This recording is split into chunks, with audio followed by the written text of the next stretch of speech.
శ్రోతలందరికీ నమస్కారం. నా పేరు స్వాతి. ఈరోజు చందమామ కథలు 58వ సంచిక ఏప్రిల్ 1952లోని 6వ కథ సత్రం. పారసీక దేశాన్ని పూర్వం ఒకప్పుడు ఫజుల్ మహమ్మదు అనే ఒక గొప్ప చక్రవర్తి పరిపాలించాడు. ఆయన తాను నివసించే రాచనగర్ను ఎన్నో లక్షల మొహరీలు ఖర్చు చేసి కట్టించాడు. దేశాల నుంచి పనివాళ్ళను రప్పించి వాళ్ళ నేర్పంతా ఆ భవన నిర్మాణంలో కనపరచవలసిందని, గొప్ప బహుమతులు ఇస్తానని వాగ్దానం చేసి పని చేయించాడు. చలువరాళ్ళు, రత్నాలు, మణులు, పచ్చలు, గోమేధికాలు, పుష్యరాగాలు, కెంపులు, వజ్రాలు, అవేంటి ఇవేంటి విలువైన రాళ్ళన్నీ విశాల ప్రపంచంలో ఎక్కడెక్కడున్నవి అడిగినంత వెలా ఇచ్చి కొనేసి రప్పించి ఆ నగరు గోడలకి, నేలకి, సరంబీకి తాపలం చేయమన్నాడు. విత్తం కొద్దీ వైభవం అన్నట్లు ఆ రాజభవనం ఎంతో రమణీయంగా తయారై విదేశాల నుంచి కూడా ఎంతోమంది జనం వచ్చి చూసి మెచ్చిపోతూ ఉండేవారు. వాళ్ళు మెచ్చుకుపోతుంటే చక్రవర్తి విని తాను చేసిన ఘనకార్యానికి ఉబ్బి తబ్బిబ్బై ఇంకా ఆ భవనానికి వెన్నెలు చిన్నెలు తీర్చిదిద్దటానికని సొమ్ము వెచ్చిస్తూనే ఉండేవాడు. తన తాతలు గడించి పోగు చేసి ఉంచిన ధనం కోట్ల కొలది ధనాగారంలో ఉండేది కనుక ఆ సొమ్మంతా వెచ్చించి ఆ గొప్ప భవనాన్ని ఆయన కట్టగలిగాడు. కానీ ఏ చక్రవర్తికి అలాంటి భవనం కట్టించడానికి సాధ్యమవుతుంది? ఆ భవనంలో ఆయన నివసిస్తూ ఒక 20 సంవత్సరాలు దేశాన్ని పరిపాలించి మరణించాడు. ఆయన చనిపోతూ తన అనంతరం గద్దెనెక్కవలసిన యువరాజు సిరాజ్ని పిలిచి, నాయనా, ఈ రాజభవనం ఎంత ప్రాణప్రదంగా చూసుకుంటున్నానో, దానికి ఎన్ని విధాలుగా అందచందాలు అమర్చానో నీకు తెలుసు కదా. కనుక ఈ భవనాన్ని నీ శక్తి కొద్దీ నీవు అభివృద్ధి చేసి నా అభిలాష తీర్చవలసింది అని చెప్పిపోయాడు. చక్రవర్తి కావటంతోనే సిరాజ్కి తండ్రి కన్నా ఎక్కువ పేరు సంపాదించాలని తోచింది. తండ్రి కట్టించిపోయిన రాచనగర్ చుట్టూ ఉద్యానవనాలు, సరోవరాలు, లతామండపాలు, చిత్ర విచిత్రమైనవేవేవో ఆయన కట్టించాడు. వాటన్నింటికి బోలెడంత సొమ్ము ఖర్చయింది. తండ్రి కాలంలోనే ధనాగారంలోని సొమ్ము యావత్తూ ఖర్చయిపోయింది. కనుక సిరాజ్ తన పురమాయించిన కట్టడాలకు కావలసిన సొమ్మంతా ప్రజల నుండి పన్నుల ద్వారా రాబట్టాడు. ప్రజల నుండి రాబట్టిన సొమ్ము ప్రజల మీదే ఖర్చు చేయాలి. కానీ ఇలా రాళ్ళకి, రప్పలకి, ఉద్యానవనాలకి, రాచనగురికి ఖర్చు చేయటం ఏంటని ప్రజలలో సనుగులు బయలుదేరాయి. కానీ ఎవళ్ళు ఎదుటపడి సిరాజ్ని కాదనలేకపోయారు. సిరాజ్ ఆ భవనంలో నివసిస్తూ ఉద్యానవనాలలో విహరిస్తూ ప్రజల యొక్క కష్టాలు గమనించకుండా వాళ్ళ సొమ్మంతా ఆ భవనం మీద, తాను చేయించిన నిర్మాణాల మీద వెచ్చిస్తూ ఒక 25 ఏళ్ళు పాలించి చనిపోయాడు.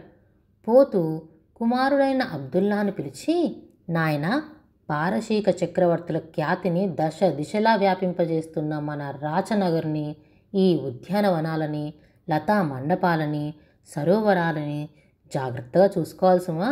ఇంతవరకు మేము చేసి వదిలిన పనులను అభివృద్ధి చేసి మెరుగులు పెట్టాలి సుమా అని హెచ్చరించి కన్నుమూశాడు. గద్దెనెక్కటంతోనే అబ్దుల్లాకు తండ్రి తాతల కన్నా ఎక్కువ కీర్తి సంపాదించాలని తోచింది. తాత కట్టించిన భవనంలోనూ తండ్రి కట్టించిన మండపాలలోనూ ఏవేవో లోపాలు కనిపించి వాటిలో కొన్ని భాగాలను పడగొట్టించి మళ్ళీ కట్టించడం ప్రారంభించాడు. ఇందుకోసమని అతడు సమస్తములైన విదేశాల నుండి శిల్పులను రప్పించి పాత మాదిరిగా ఉన్నవన్నీ కొత్త పద్ధతిలోకి మార్చి కట్టవలసిందని ఆజ్ఞాపించాడు. ఓ నిమిషంలో మార్చేస్తాం, ఒక్క 20 కోట్ల వరహాలు ఇలా పారేయించండి అన్నారు వాళ్ళు. అబ్దుల్లా తన వజీర్ని పిలిచి, వెయ్యబోయ్, కొత్త పన్ను ఏదైనా 20 కోట్లు క్షణంలో వసూలు కావాలి అని అన్నాడు. ప్రభు, ఇంత ఇచ్చే ఆవైనా అస్తమానం పితికితే పాలిస్తుందా? ప్రాణం విసిగి తన్నడం ప్రారంభిస్తుంది. అలాగే ప్రజలును. చీటికి మాటికి పన్నులంటే వాళ్ళు మాత్రం ఎక్కడి నుంచి తెచ్చివ్వగలరు అన్నాడు వజీరు. చక్రవర్తికి కోపం వచ్చి మంత్రి పైన కల్లెర చేశాడు. చేసేది లేక మంత్రి వెళ్ళి నాలిక పన్ను అనే పన్ను వేసి రాజ్యంలోని ప్రజలందరికీ ఈ మోస్తరుగా చాటింపు వేయించాడు. చక్రవర్తి గారు రాజభవనాన్ని, ఉద్యానవనాలని, లతా మండపాలని, పాత ఫక్కి అంతా మార్చేసి కొత్త తీరుగా కట్టిస్తున్నారు గనుక నున్ను, ఇందుకోసం 20 కోట్ల వరహాలు కావలసింది గనుక నున్ను, నోట్లో నాలుక ఉన్న ప్రతి మనిషి, ఆడ మగ పిల్ల పెద్ద భేదం లేకుండా 100 వరహాల చొప్పున పన్ను క్రింద చెల్లించవలసిందహో. అలాగ చెల్లించకపోతే చెల్లించిన వాళ్ళ నాలుకలు చక్రవర్తి గారు కూయించేస్తారహోయ్ అని ఈ చాటింపు వినబడేసరికి వీడి తల పగల అని ప్రజలంతా చక్రవర్తిని లోపల తిట్టిపోయడం ప్రారంభించారు. కానీ ఇవ్వకపోతే నాలిక కోయించేస్తాడేమో అన్న భయం కొద్దీ ప్రతివాడు సొమ్ము పోగు చేయడం ప్రారంభించాడు. ఇలా ఉండగా ఆ పట్టణానికి ఎక్కడి నుంచో ఒక ఫకీర్ వచ్చాడు. అతడు భిక్ష కోసం ఇంటింటికి వెళ్ళి అల్లాహు అక్బర్ అని అరవటం ప్రారంభించాడు. కానీ అతడికి ఎవరూ భిక్ష వేయలేదు. అతడు ధర్మం ఇలా నశించిపోయిందేంటి, ఎక్కడడిగినా పొమ్మంటున్నారే అని ఆశ్చర్యపోయాడు. దమ్మిడి దగ్గర నుంచి కూడదీసి నాలుక పన్ను కట్టాలి, నీకు ముష్టి ఎవరేస్తారయ్యా అన్నాడొకడు. అప్పుడు ఫకీరు సంగతంతా తెలుసుకున్నాడు. రాజభవనం మీద పెట్టడానికని సొమ్ము కోసం ప్రజల్ని ఇలా పీడించడం ఏంటి, ఈ చక్రవర్తి కళ్ళు తెచ్చేటట్టు చేయాలి అనుకున్నాడు ఫకీరు. అతడు వెంటనే రాజనగర్ ప్రవేశించాడు. లోపలికి వెళ్ళవచ్చా అని అతడు ఎవరిని అడగకుండానే సొంత ఇంట్లోకి వెడుతున్నట్లు చొరబడ్డాడు. ద్వారపాలకులు అతని ధైర్యానికి ఆశ్చర్యపోతూ అడ్డుకోవడమే మర్చిపోయారు. ఫకీరు లోపలికి వెళ్ళి అక్కడ కనబడ్డ ఒక నౌకర్ని స్నానాల గది ఏదిరా అబ్బి అని అడిగి తెలుసుకొని పాదుషా స్నానం గదిలోకి చొరబడి నీళ్లు పోసుకు చక్కా వచ్చాడు. వచ్చి భోజనాల సావిడేది అని వాకపు చేసి తెలుసుకొని వెళ్ళి పీట వాల్చి కూర్చొని వడ్డించవోయ్ అని అక్కడున్న వంటవానికి ఆజ్ఞాపించాడు.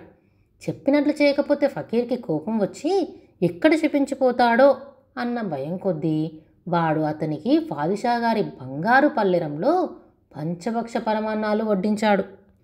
ఫకీరు ఆరగించి లేచి విశ్రాంతి భవనం ఎక్కడో వాకపు చేసి తెలుసుకొని అక్కడికి పోయి పాదుషా విశ్రమించే హంస తూలికా తల్పం మీద పరుండి గుర్రు ప్రారంభించాడు. ఫకీరెవడో వచ్చి రాజనగర్ని సొంత భవనంలాగా వాడుకుంటున్నాడని తెలియటంతోనే అబ్దుల్లా చక్రవర్తికి ఆశ్చర్యం వేసి ఎవరు చెప్పమా అనుకుంటూ వచ్చి చూశాడు. ఫకీరు ఇంకా నిద్రపోతూనే ఉండటం వల్ల సాహసించి పాదుషా అతన్ని లేపలేకపోయాడు. ఫకీరు లేచే వరకు అక్కడ కనిపెట్టుకుని ఉండి లేవటంతోనే అబ్దుల్లా అతనితో, స్వామి, ఫకీర్ల నిమిత్తం మేం కట్టించిన సత్రాలు ఎన్నో ఉండగా తమరు రాజభవనాన్నే ఉపయోగిస్తున్నారే అని అడిగాడు. ఫకీర్ ఏమీ ఎరగనట్టు, ఇది కూడా సత్రం అనుకునే నేను ప్రవేశించాను అని అన్నాడు. సత్రం కాదు మహాత్మా, మా తాత తండ్రి నివసించిన రాచనగరు, ప్రస్తుతం నేనుంటూ ఉంది అన్నాడు అబ్దుల్లా. ఓహో, అయితే మీ తాత ఇందులో ఎంతకాలం ఉన్నాడు అని యథాలాపంగా అడిగాడు ఫకీరు. 20 సంవత్సరాలు అని జవాబిచ్చాడు అబ్దుల్లా. మరి మీ తండ్రి గారు అని తిరిగి ప్రశ్నించాడు ఫకీరు. 50 సంవత్సరాలు అన్నాడు అబ్దుల్లా. నువ్వు ఎన్ని సంవత్సరాల నుంచి ఉంటున్నావు అని మరొక ప్రశ్న వేశాడు ఫకీరు. నా వయసు 30 ఏళ్ళు, నేను పుట్టినప్పటి నుంచి ఇక్కడే ఉంటున్నాను, జీవితాంతం వరకు ఇక్కడే ఉండబోతాను అన్నాడు అబ్దుల్లా. నువ్వు 100 సంవత్సరాలు బ్రతుకుతావు అనే అనుకుందాం. అప్పుడు ఇంకా 70 ఏళ్ళ కన్నా ఎక్కువ కాలం ఈ భవనంలో నువ్వు ఉండవన్నమాట కదా అని అదో రకంగా చూశాడు ఫకీరు. ఫకీర్ అలా ఎందుకంటున్నాడో అర్థం కాకుండానే పాదుషా చిత్తం అని అన్నాడు.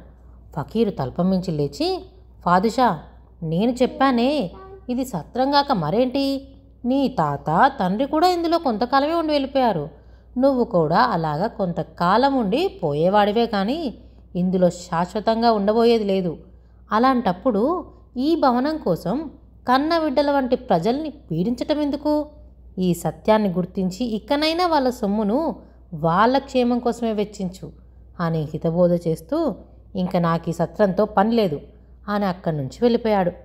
అబ్దుల్లా జ్ఞానం తెచ్చుకొని వెంటనే నాలుక పన్ను తీయించివేశాడు.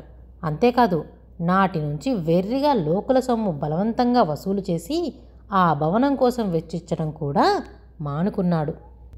ఈ కథ రాసినవారు జే శోభనాద్రి నర్సీపట్నం. ఇలాంటి మరెన్నో కథలు వినాలంటే ఈ ఛానల్ని సబ్స్క్రైబ్ చేసుకోండి.